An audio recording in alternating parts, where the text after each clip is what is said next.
Bienvenue dans votre journal dédié à l'élection présidentielle au Gabon.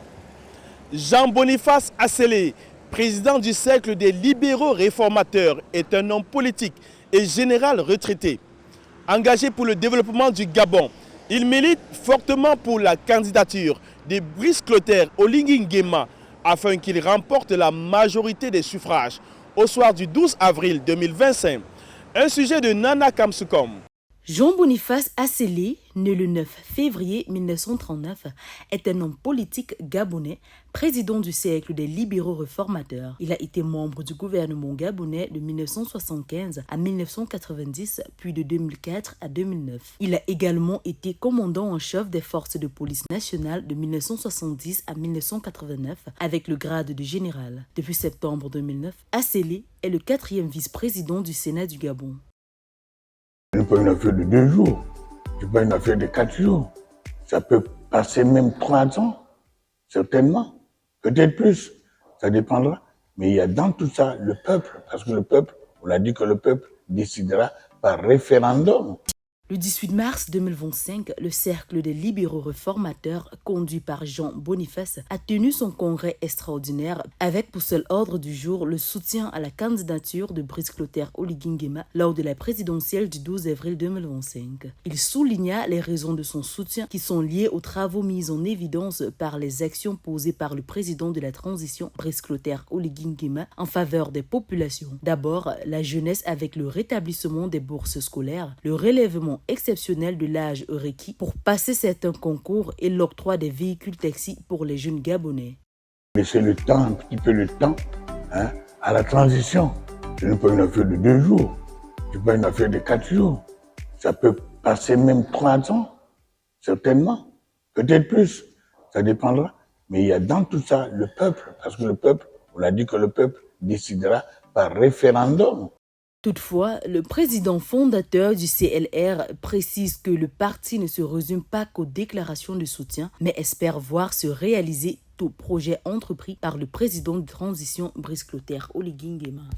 Lancé le 29 mars 2025, conformément aux dispositions du Code électoral, c'est ce vendredi 11 avril que la campagne électorale en vue de l'élection présidentielle du 12 avril 2025 s'achève sur toute l'étendue du territoire national. Dans la capitale Libreville, au lieu-dit avenue Jean-Paul II, le candidat Brice Clotaire Oligui Nguema a rassemblé plus de 8000 personnes lors de son meeting de clôture. Reportage de la rédaction.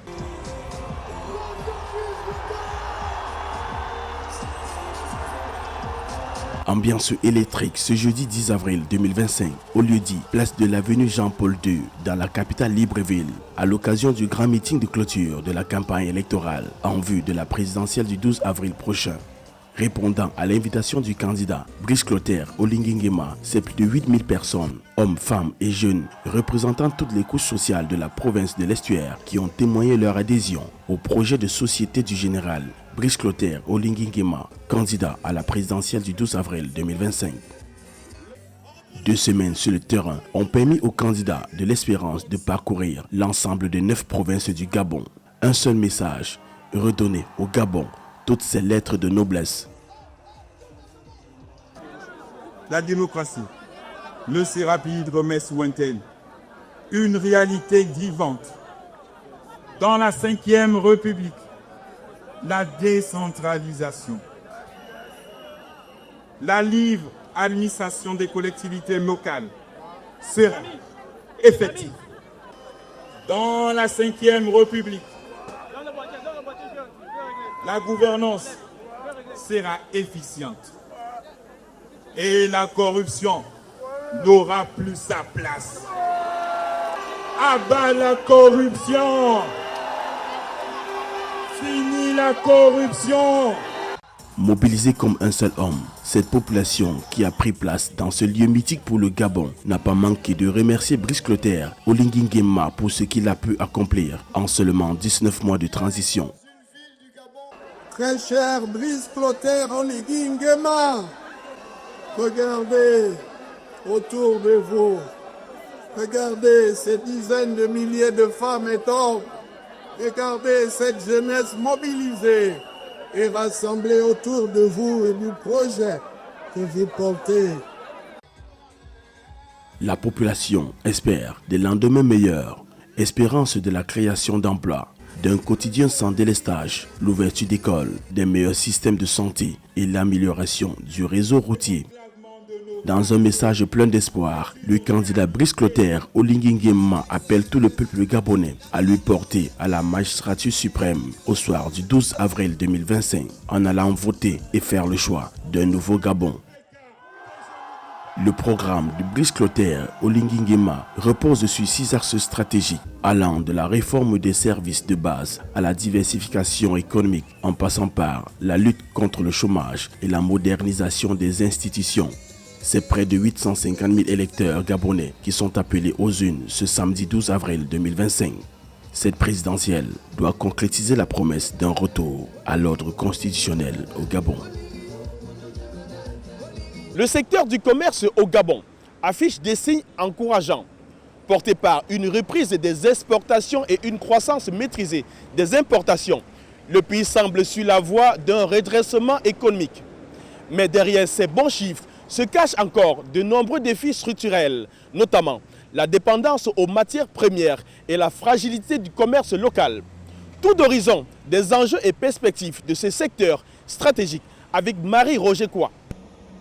En 2024, les exportations gabonaises ont atteint 6 800 milliards de francs CFA, en progression de 3,1% par rapport à 2023. Les importations, quant à elles, ont augmenté de 2,5%, atteignant 4 300 milliards de francs CFA selon la Banque mondiale. Des chiffres qui témoignent d'une économie globalement stable, avec des perspectives à consolider à travers la diversification économique, le soutien au commerce local ou encore l'accès au financement. Nous avons mis en place une réflexion qui consistera par exemple, à offrir une carte moderne à ces femmes-là.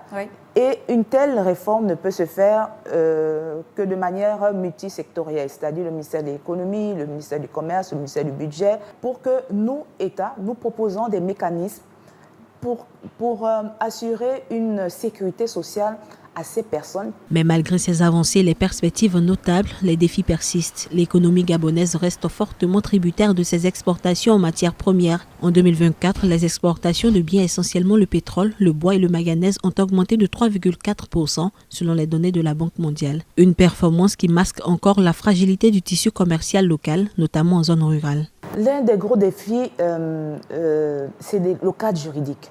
Pour encadrer un secteur, il faut avoir des outils qui nous donnent le pouvoir d'agir.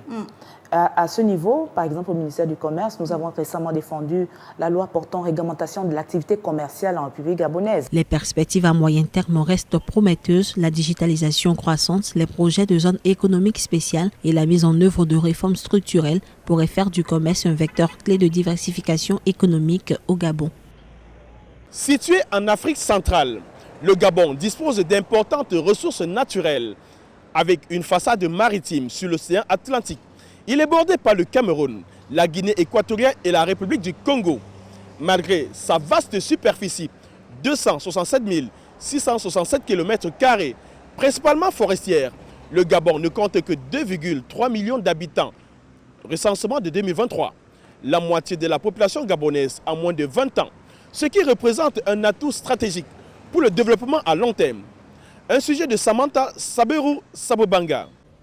Le Gabon, un pays d'Afrique centrale, possède un potentiel démographique remarquable, mais aussi des défis majeurs qui nécessitent des politiques adaptées pour en tirer pleinement parti. La moitié de la population gabonaise a moins de 20 ans, ce qui représente un atout stratégique pour le développement à long terme. Une telle pyramide des âges indique un réservoir important de main-d'œuvre jeune et dynamique, capable de stimuler la croissance économique, l'innovation et de soutenir la transition démographique. La population du Gabon s'est accrue en nombre et en qualité ces dernières années. Mais avec 5 habitants au kilomètre carré, on ne peut pas dire que la démographie est le point fort du Gabon. Mais l'avantage du Gabon, c'est que sa population est jeune. Et une population jeune, c'est une population en âge de travailler. Avec une population estimée à environ 2,3 millions d'habitants selon les données de 2023, le Gabon connaît une croissance démographique modérée, ce qui peut permettre un développement économique plus stable à condition que les infrastructures et les services publics suivent cette dynamique. La jeunesse croissante est une opportunité pour le pays de créer une main-d'œuvre compétente et qualifiée. Le chômage des jeunes, particulièrement élevé, demeure l'un des défis majeurs pour le Gabon. Parce que le Gabon est bien irrigué, le Gabon est bien arrosé par une forêt riche et diversifiée. Il faudrait juste un engouement agricole pour développer de façon assez responsable des emplois durables. Et le secteur sur lequel on peut baser ça, c'est le secteur agricole. Le Gabon a un potentiel démographique considérable grâce à sa population jeune et en croissance, mais il doit surmonter plusieurs défis pour tirer pleinement parti de cet avantage. Cela nécessite des investissements dans l'éducation, la création d'emplois, la diversification économique et une amélioration des infrastructures selon les experts. La jeunesse du Gabon représente une source précieuse, mais cela demande une vision stratégique et des actions concrètes pour l'intégrer efficacement dans le développement du pays. Vous êtes plus de 80 millions de foyers à nous suivre au quotidien. Merci de votre fidélité à notre média qui vous fait vivre à travers le journal de campagne, la présidentielle 2025 au Gabon. Retrouvez cette édition sur MyAfrica24, la première plateforme de streaming HD de l'Afrique et sur tous nos réseaux de diffusion. Dans un instant, une nouvelle édition de l'actualité africaine.